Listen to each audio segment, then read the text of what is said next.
There's a moment when your chest tightens so fast, so hard, you actually wonder if your heart's trying to warn you, like it saw the truth before your eyes could. That moment for me happened about 10 feet from a kettle corn stand. It was late September, the air smelled like cinnamon and rain-soaked grass, and the stage lights had just blinked on. People were dancing, laughing, spinning around like the world had no sharp edges. I was behind a row of hay bales, crouched like an idiot, clutching a velvet box in my hand so tightly the corners left imprints on my palm. I had planned it all for weeks. I didn't tell anyone. No best friend. No brother. Not even my boss, who kept asking why I needed Friday off, in secret. It wasn't nerves. It was sacred. This moment was going to be ours. Just mine and hers. I had every detail set. She would be front row for her favorite band, sipping mulled cider, swaying in that dumb little dance she always did when she didn't know anyone was watching. And I would slip through the crowd, tap her shoulder, and the lights would catch just right as I dropped to one knee and asked her to make me the luckiest idiot on earth. But the thing about moments is, they don't wait for you to catch up. When I spotted her, she was already swaying. But not alone. She was holding hands with someone. Their fingers were laced, swinging like they'd done this 100 times. She leaned her head on his shoulder, and he kissed the top of her hair like it was his place to do that. It took me a second to recognize him. Landon. The guy from her office. He used to comment dumb things on her Instagram like, "Best teammate ever flexed biceps," and she'd reply with crying laugh emojis. I had asked her once if he was ever weird or flirty, and she'd laugh like I'd asked if the sun ever wore a hat. I didn't move. Not even when the crowd shifted around me like waves breaking on a rock. I just stared. My ears started ringing, drowning out the music and the laughter. The box in my hand suddenly weighed about 600 pounds. She never saw me. Not once. She never looked up. She was too busy smiling at him. And I did something I never thought I'd do. I turned and walked away. Not because I wanted to be brave or noble, but because I couldn't trust my legs to do anything else.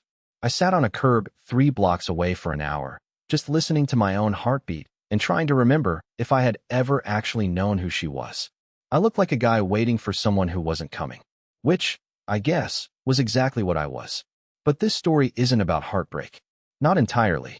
Because when I got home, what I found waiting on our kitchen table made everything worse. So much worse. And I haven't told anyone about it, until now. When I got back to the apartment, everything looked undisturbed. That was the first thing that hit me. Her sneakers were by the door like always. The air still carried the faint scent of her peach-scented shampoo. The throw blanket was crumpled on the couch, where she left it that morning after scrolling her phone and sipping that ridiculously bitter tea she insisted was good for your skin. Everything screamed routine, like the world hadn't just come undone behind a kettle corn stand. I moved on autopilot, throwing my keys into the bowl, toeing off my shoes, and trying to remember how to breathe without it catching in my chest. I thought maybe, this was something I could rationalize. Maybe they tripped and grabbed hands. Maybe I was hallucinating. Maybe it wasn't her. But then I saw the envelope. It was sitting neatly at the edge of our dining table. My name wasn't on it. That should have been my first sign. But I recognized her handwriting, those perfect rounded letters. I opened it before my brain could catch up to my hands. It wasn't for me. It was for him. Landon. There were 5 pages. I only made it through 1.5 before my eyes started burning too badly to keep going. She had written to him like they were already living a different life. She talked about how the weekend would be the turning point, how she was finally ready to stop pretending and let herself be free. She said she felt alive when she was with him. That same word she used for festivals, for sunsets, for me. The worst part? She said she was going to break up with me after the festival. He deserves honesty, she wrote. He's a good man. Just not my forever. Not my forever. I sank to the floor, the letter still half folded in my lap, and let the weight of that sentence crush me slowly. I hadn't cried yet. Not at the festival, not in the car. But there, on the hardwood floor of the life I thought we shared, something inside me cracked. I didn't sleep that night. I couldn't. I sat up in bed, staring at the ceiling, wondering how many other letters she had written, how many fake smiles I'd fallen for, how many weekends she had spent holding his hand while I stayed home, ordering takeout, and picking movies she'd never finish watching with me. The next morning, she came home around 9 a.m. Her hair was tied up. She wore the same jacket she left in. Her lipstick was gone. Her eyes, they looked bright, clear, like someone who'd just made peace with something heavy. She didn't know I'd seen them. She didn't know I'd read the letter. And I didn't tell her. I just stood there by the window, watching her put her keys down like nothing had happened, like we were still us. And then I did something I never imagined I'd do. I asked her if she wanted pancakes. Her eyes lit up, like nothing was wrong. She smiled and nodded. Said, "Sure, babe. Let me shower first." I smiled back. But inside, a storm had started. Not of rage, not of revenge, of silence, of questions, of things she didn't know I knew. Because I wasn't going to explode. I wasn't going to beg. I was going to wait, watch, listen, and let her reveal herself. I had already canceled the proposal. But what came next wasn't heartbreak. It wasn't healing either. It was something colder, more patient, the quiet kind of devastation that doesn't end in tears, just decisions. And she had no idea one was already made. The shower ran for a full 20 minutes, the sound of water masking the silence that had thickened in our apartment like fog. I sat at the kitchen counter, still in the same hoodie from the festival, staring at the half-open letter she had forgotten to take. Or maybe she had left it there intentionally, too caught up in her fantasy to realize I'd be home before her. Either way, it was mine now, and every word on that paper was etched into my brain like a fresh scar. When she came out of the bathroom, her hair damp and twisted in a towel, she smiled like it was just another Sunday. Like I hadn't stood a few feet from her while she twirled in a field holding someone else's hand. She moved closer, wrapping her arms around my neck from behind, pressing a kiss to the side of my cheek. "You smell like bonfire," she said with a laugh. "Smoky. Weird, right?" I didn't flinch. I didn't speak. I just let her hold me like everything was fine, like she hadn't thrown away the last 4 years for a man who quoted motivational gym posters and wore his sunglasses indoors. "I missed you yesterday," she added, moving around to face me. "The whole time I was thinking how much you would have loved the food trucks. They had this jalapeno cornbread thing that tasted like a hug from the inside." I gave a small smile, the kind you wear when you're trying not to scream. I nodded and said, "Next year, maybe." She seemed satisfied with that. No guilt, no tremble in her voice. Just pure, practiced calm. We sat at the table, eating pancakes I barely tasted. She scrolled through photos on her phone and showed me grainy shots of fireworks, laughing faces, and glow bracelets. None of them included Landon. Not one. He was erased like he'd never existed. Like they hadn't spent the evening tangled together while I stood 30 feet away, choking on my own heartbeat. "So what did you get up to?" she asked, licking syrup off her thumb. "Did your big work thing turn into a disaster?" I hesitated, just long enough to make her look up. "Nah," I said quietly. "It went off without a hitch." And just like that, she moved on. Talked about how we should plan a fall getaway, maybe somewhere with cabins and hot cider. Her eyes sparkled like someone planning a future I was no longer a part of. Over the next few days, I began noticing things I had ignored before. Texts she tilted away from me, her sudden interest in jogging in the evenings, she never jogged, the dead battery, excuse whenever her phone wasn't answered after 6 p.m. But I didn't confront her. I let her spin her own web. And while she built her fantasy, I started quietly unraveling mine. I began documenting. Screenshots, notes, bank statements, anything she left open on the shared laptop. She'd grown sloppy, drunk on the thrill of secrecy. I found a folder on her drive titled Team Event Pics. Inside were a dozen photos of her and Landon, none inappropriate on their own, but there was something in the way they looked at each other. Something private, deliberate. And then I made the biggest mistake of all. I followed her. She said she had an early meeting at a downtown cafe, something about onboarding a new client. It was Tuesday morning. I waited 20 minutes, then left and drove over, parking across the street. My stomach was in knots the entire time, my mind begging me not to look, not to confirm what I already knew.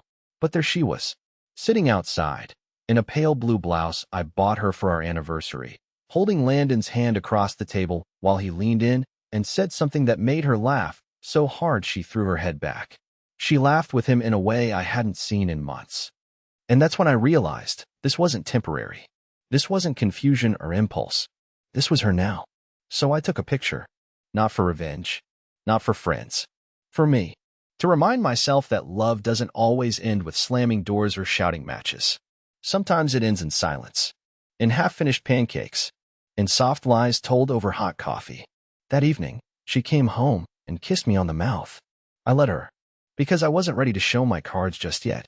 But the countdown had already begun, and she had no idea the clock was ticking. By the end of that week, I had memorized her new patterns down to the minute.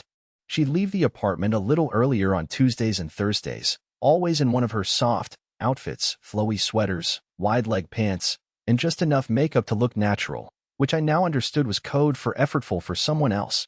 She'd toss me a kiss from the door and say she'd be home by 6. Then she'd return closer to 8, humming, cheeks flushed, and phone suspiciously silent. I didn't confront her. Not once. I kept smiling, cooking dinner, listening to her rehearse lies like they were lines from a play she was proud of. But inside, I was rotting. Not angry. Just decaying in slow motion. The hardest part wasn't watching her slip away. It was pretending I didn't see it. On Friday afternoon, I got a text from an unknown number. Just 3 words. She's here again. It was a florist named Jeannie who worked next door to Landon's building. I'd asked her for help earlier in the week when I stopped by pretending to be a lost Uber Eats driver. She had warm eyes and a knowing frown when I asked if a woman with red curls and a chipped sunflower tattoo on her ankle came by often. She's there more than she's not, Jeannie had whispered. Sorry, hon.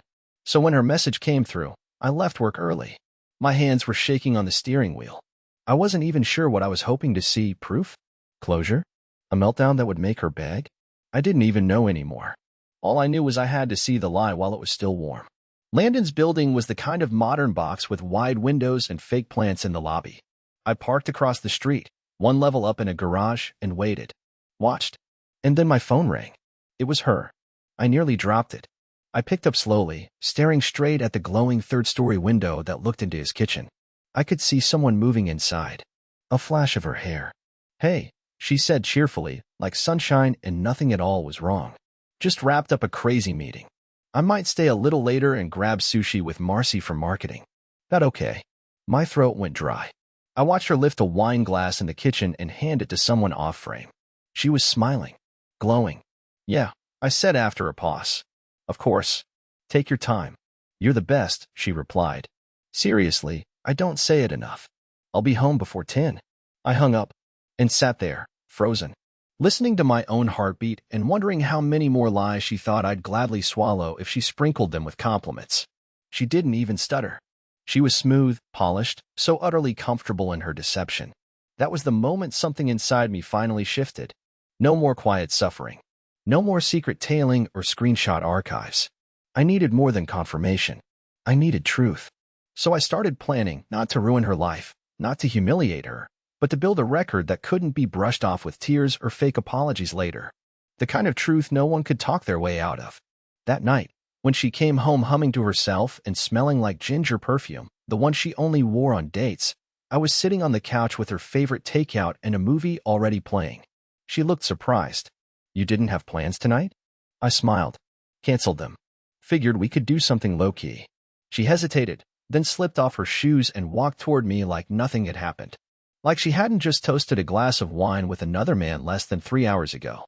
She ate with me, laughed at the movie, curled into my shoulder. And I let her.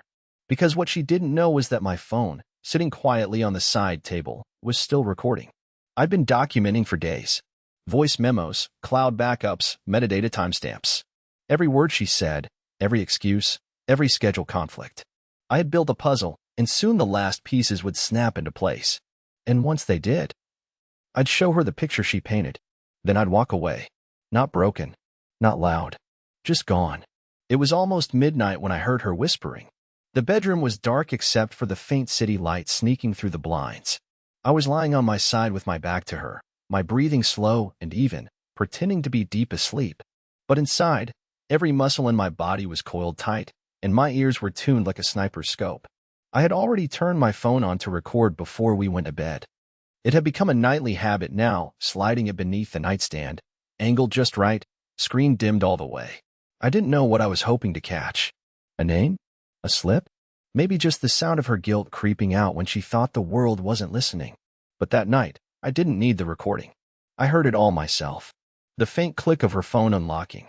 Her voice, a soft murmur under her breath. At first, I thought maybe she was just scrolling TikTok with the volume off, humming something to herself. But then she giggled. A real giggle. And then I heard it. I wish I were with you. I froze. I know, she whispered, but I couldn't stay again. He's starting to ask more questions with his eyes, even if his mouth stays shut. I felt my stomach twist. There was a pause. Then she said, no, he still has no idea. He's been weirdly sweet, like making dinner and asking about my day, but it feels off. Like he's trying to make me feel guilty or something. She laughed again. It won't work. I didn't hear the rest. I couldn't. My ears were ringing so loud I thought I might scream. I kept my breathing steady, jaw locked so hard I could feel it throb in my temple. She was lying inches from me in our bed, whispering to him, telling him she couldn't wait until it's over. And what hit me hardest wasn't the betrayal, it was how calmly she spoke about it. Like I was a task to complete, a problem to solve, not a human being who had built a future around her smile. The next morning, she kissed my forehead and told me she had a long client lunch. I watched her pack her tote bag, slipping her phone into the side pocket like it didn't hold the poison that was slowly killing me. She even paused in the doorway and said, "You've been so good to me lately." "Thank you." I nodded, because I couldn't trust my voice. I wanted to scream at her. I wanted to ask what I did to deserve this version of her. But none of it would matter. She'd only twisted into something else. She was already gone. Her body was here, her laugh, her scent. But the woman I fell in love with? She'd packed up and moved into another man's arms, and she hadn't even left a note. Later that day, I did something reckless. I drove to Landon's building again, but not to confront them. Not yet. I parked on the opposite side of the street, down 2 blocks, and waited. I knew she had no client lunch. She wasn't even dressed for one. She wore the yellow dress, the one she used to save for our special days. She used to twirl in it on sunny weekends, bare feet on our kitchen tile, spinning with a mug of coffee like she was the star of some indie film. Now she wore it for him. 2 hours later, I watched her leave the building. She didn't rush. She wasn't hiding. And she wasn't alone. They stepped out together, his hand on her back, her laughter floating toward the sky like nothing in the world was wrong. They kissed once, soft and slow, like they had nowhere to be and all the time in the world to waste on each other. And then I realized something that shattered me more than anything she had ever said or done. She loved him. She didn't just cheat. She left me, emotionally, months ago. And here I was, standing on the sidewalk like a forgotten placeholder in a life she had already rewritten. But I wasn't going to give her the satisfaction of ending it first. No. She'd already stolen the love story. She wasn't going to write the ending. I didn't leave her a note. No explanations, no dramatic paragraphs or long-winded closure. Just absence. Emptiness. A vacuum where our life used to be. When she opened the front door that evening, expecting the warmth of our apartment and maybe some stupid homemade pasta from me, all she found was silence. The couch was bare. No pillows, no throw blanket. The shelves that once held our framed photos were empty. My clothes? Gone. My laptop, my shaving kit, my stupid collection of vintage coffee mugs vanished. I had spent the previous night moving everything while she was with him. It took 4 hours. I barely spoke a word to the movers I hired under a fake name. I just pointed and nodded. Every item packed was a quiet act of grief. I thought I'd cry when I boxed up the Polaroids we took on that trip to Maine, or when I wrapped the mug she bought me on our first Christmas. But I didn't. My body was past tears, past anger. I was operating in a calm I didn't recognize. One born not from peace, but complete and total depletion. When I left, I locked the door behind me and slid one thing under it, the ring box. No note. Just the box. I turned my phone off afterward. Not airplane mode. Off. I wanted to give myself 48 hours without her voice, without the damage control texts, without the crocodile tears. I went to stay at an extended stay hotel an hour outside the city, where no one knew me and the receptionist didn't ask questions when I walked in looking like I hadn't slept in a week. For the first day, I lay in bed and stared at the ceiling. I didn't eat. I didn't speak. I played the voice recordings on loop, listened to her tell him things she never told me. I watched the videos I took through the cafe window, where she looked at him with the kind of softness that once lived on her face for me. It was like studying a ghost. My ghost. On the second morning, I turned my phone back on. And just like that, it exploded. 23 missed calls. 8 voicemails. Over 40 texts. Where are you? Why would you do this? Please come home. Can we talk? Is this about my work schedule? I'm freaking out. Elric, please. I listened to the voicemails last. She cried in all of them, except the final one. In the last message, her tone shifted. Not angry, but sharp. Focused. Like she was trying to reclaim control. If you wanted to leave me, fine, she said. But the silent treatment? The disappearing act? That's cruel. You could have handled this like an adult. I almost laughed. Handled this like an adult? She had been sleeping with someone else for months, lied to my face daily, gaslit me into thinking I was imagining things, and now she was offended that I didn't want to sit down for coffee and closure?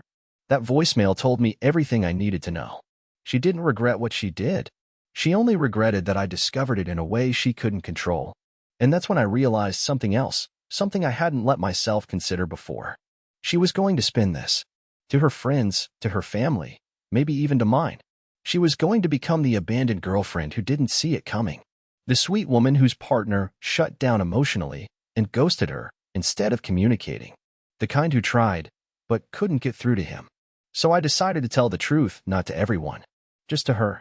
I sent her one email. Subject: before you rewrite the story. Inside, I wrote, I saw you at the festival. I saw you hold his hand. I saw you kiss him outside his apartment. I heard you call him at night. I heard you laugh about how I'd never find out. I've been watching, listening, collecting. I know everything. You don't need to explain. There's nothing left to fix. I didn't leave you. You left me a long time ago. I just finally caught up. I attached 3 files, 1 photo, 1 audio clip, and 1 document listing the dates she told me she was working late. Then I blocked her. Phone, email, socials, everything. I didn't post anything. I didn't blast it online. I didn't key her car or message her new lover. I just disappeared. But here's the thing. You can't break someone, walk away whistling, and not expect echoes to follow you. And the real echoes? They started 2 weeks later, when someone else knocked on my hotel room door and told me everything I didn't know. I hadn't spoken a word out loud in days. The silence inside that hotel room had started to feel like insulation, thick, still, safe. I kept the curtains drawn, the TV off, and my phone in the drawer. The only sound I allowed was the low hum of the air conditioner, cycling in and out like the breath I couldn't seem to hold. I wasn't healing. I wasn't moving on. I was just paused until the knock. It came just past noon. 1 short rap, followed by 2 firm ones. A pattern. Not the kind of knock a stranger makes. Not frantic, not hesitant. Intentional. Familiar. My first thought was her. That she had found me, broken past every blocked contact, tracked me down, and come to spill whatever script she'd been rehearsing. My body went cold. My legs didn't want to move. But I got up anyway. I opened the door slowly, preparing myself for her face, red-eyed and tearful, or maybe smug and confrontational. But it wasn't her. It was him. Landon. Standing in the hotel hallway in jeans and a wrinkled t-shirt, hair messed up like he hadn't slept. He looked thinner, pale, less like the grinning guy who kissed my girlfriend in public, and more like someone on the verge of unraveling. What the hell are you doing here? I asked, my voice dry, cracking at the edges. He glanced down the hall, then back at me. Can I come in? No. He nodded slowly, as if he expected that. I wouldn't be here if it wasn't important, he said, quieter now. I need to tell you something. And it's not what you think. I didn't move. I should have slammed the door. I should have told him to rot. But curiosity's a disease when you're hurt. It makes you entertain things you know will only make the pain worse. I stepped back just enough for him to know he could enter. He walked in without hesitation. The air shifted the second the door clicked shut behind him. He didn't sit. Didn't even look around. He stood near the dresser, eyes fixed on the floor like the weight of what he came to say was pinning him down. I didn't know about you, he said. Not at first. She told me she was in a relationship, but that it was falling apart. That you were distant. Controlling. She said she was trying to get out, but didn't know how. I scoffed. Classic. I believed her, he admitted. Because I wanted to. She was magnetic. Confident. She told me things about herself that made her feel raw. Real. We talked for hours after work. It started out innocent. It always starts out innocent, I muttered. He looked up then, his eyes bloodshot. Elric, I swear, I thought you two had ended. I didn't pursue her until she told me you were done. That you were moving out. I thought I was the next chapter, not the affair. I didn't respond. I didn't know if I could believe him, or if I even cared. But then, something changed, he went on. She got sloppy. She started talking about you in the present tense. about how you were suddenly being sweet again, and it was complicating things. That's when I realized something was off. He reached into his pocket and pulled out his phone. I recorded something from last week. I wasn't going to show you. I wasn't even sure what I'd do with it. But after you sent that email, I figured you deserved the whole truth. He played the recording. Her voice came through the speaker, low and syrupy. He still doesn't know. And honestly, I hope he never finds out. I'd rather he just fade out. Quietly. I don't want to deal with guilt or tears or whatever he's going to unleash. It's just easier this way. Landon, you and I? We're the real thing. I need to be free of him without the drama. I closed my eyes. Hearing it in her voice, her tone so devoid of empathy, it felt like the final crack in a wall I'd been leaning against. She was never going to tell you, Landon said. And I think part of her never planned to stay with me either. She just wanted the attention, the escape, maybe even the thrill of being wanted by two people at once. I didn't say anything for a long time. My chest felt hollow, not because I still wanted her. That part of me had died days ago. It was hollow because everything I'd been clinging to, the love, the confusion, even the betrayal, had shifted. It wasn't just about being cheated on. It was about being manipulated by someone who saw both of us as props in her performance. I ended it, he said. Yesterday. She doesn't know I came here. Honestly, she might hate me for this. But I thought you should hear it all.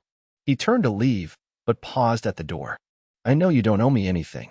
I just wanted to say, I'm sorry. And then he was gone. I stood there in the quiet, staring at the door, my heart thudding not with anger, but with something strange. Closure. Not the kind that heals you, but the kind that sets you free. After Landon left, I sat in silence for a long time. Not the numb, suffocating kind I'd grown used to, but something cleaner. Still. Like a room finally aired out after months of stale tension. The weight in my chest didn't vanish, it just shifted. From confusion to clarity. The truth had landed, finally, in full. Not just the betrayal, not just the lies, but the why. And more importantly, the who she really was when no one was watching, and who I'd become trying to hold on to a ghost. I slept for 10 hours that night. No bad dreams. No sudden waking with my heart racing. Just deep, uninterrupted rest, the kind you don't realize you've been starving for until it swallows you whole. And when I opened my eyes the next morning, I didn't feel broken. I felt done. Not with sadness. Not with love. With her. I packed my things slowly, one piece at a time. I didn't rush it. There was something peaceful about folding shirts into a suitcase, not because I was running, but because I was finally ready to arrive. Somewhere new. Somewhere mine. Before I checked out, I wrote one last thing. Not to her. Not for revenge. Just for me. A note in my phone. You didn't get to keep the version of me who begged for your love. You never got to meet the one who walked away proud. Then I deleted every recording. Every screenshot. Every voice memo and file I had gathered like armor. I didn't need them anymore. They had served their purpose. I had survived the fire, and now I was walking out of it, not scorched, but forged. It's been 3 months since I left that hotel. I moved to a small town on the coast, not to hide, but to begin. I started working freelance, picked up painting again for the first time in years, and every morning I walked down to the docks with a coffee in hand and just watched the water. It's steady, predictable, honest.